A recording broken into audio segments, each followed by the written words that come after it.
Hi guys and welcome to another vlog. This is the MG RC6. It's actually based on the Baojun RC6 and this is the first time that Baojun car has been badged as an MG. And up front you can see the grille is so huge, it's so huge, but it will still not remind you of BMW cars because the grille design is kind of unique here, and this treatment is really very nice on this. A lot of bling on this vehicle, and the lights might remind you of other MG cars as well. Okay, you have the big MG logo right there, and the car does look very imposing at the front. Now I don't know what exactly is this, but maybe you can call it something provision for a radar system or maybe for an auxiliary fog light. LED DRL looks nice, it gets a projector setup, but this is not an all LED light. Fit finish looks nice, but what is really unique about this vehicle? It happens to be something like the 3 Series GT, which means it's a mix of sedan, SUV and then also coupe in the mix, which can be seen. Now the length of this car is 4925 mm, which is almost close to 5 meters. The wheelbase is massive, somewhere around 2800 mm, 2.8 meters wheelbase. That's going to liberate a lot of interior room as well. And you see the roof line is sloping from there. So it's a mix of a lot of things. So someone who's looking for a sedan, a coupe as well as an SUV might find flavor here. Ground clearance happens to be 198 mm, which is quite a lot. And this car is running on Atlas tires, no, not the bicycle kind.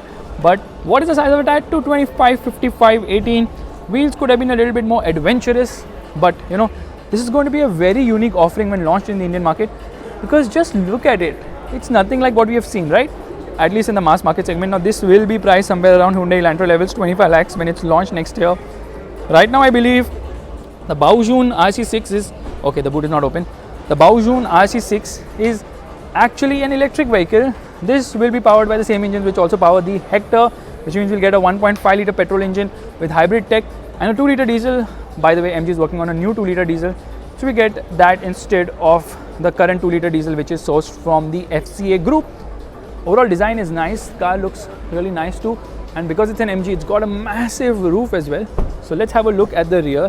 Space seems decent. Actually, it's quite nice, the space, because obviously the wheelbase is really humongous, and it says Morris Garages. So they have actually worked on ensuring that even though it is a base Baojun, just like how the Hector is also a Baojun, there is good amount of space on offer, storage space, and the interior could do with a lot more features, I believe. But remember one thing, when MG is going to launch this car in India, they are obviously going to sow the equipment list like crazy. So first and foremost, I am trying to find where exactly is the button to open the boot. But since we are almost inside the vehicle, let's quickly have a look at how Mercedes twin screens have made it here. So you see there are dual screens on offer, which might remind you of Mercedes cars, specifically the E-Class, the updated version, and the S-Class as well. Yeah, that is right. Dual screens, that's really very nice indeed. Meanwhile, the whole treatment, the whole design aspect is really very impressive because it's kind of different and unique. Yeah, the steering gets a flat bottom steering wheel, rather the flat bottom treatment, and you have got cruise control, audio controls on the steering wheel. There something is coming in Chinese, because at the end of the day this is actually based on a Chinese vehicle. Yeah, MG is actually Chinese, owned by Chinese company. The brand is British but operated by a Chinese company. This whole AC vent treatment is really nice as well. It's good amount of storage space here, a lot of buttons because MG is doing a lot of technology. 360-degree parking camera. This is to open the boot, and there I've opened the boot, I pressed a button and there the boot is opening. The boot is massive. There is so much space on offer. This seems to be the more affordable version of the 6 GT, because the 3 GT has been discontinued with the latest model of the 6 series. Pardon? Alrighty, some safety speech has been displayed. If your hand comes in, it will automatically stop. Like sort of an anti-pinch system which we usually see in a lot of vehicles. So like I was showing you the interior looks nice, although I believe MG is going to make a lot of revisions to the car in terms of additional features. Would you buy this mix of sedan, SUV, coupe for a price of around rupees 25 lakhs? Well, that's something we will only know next year when this vehicle is actually launched. So this is the interior, a little bit of hard plastics on offer.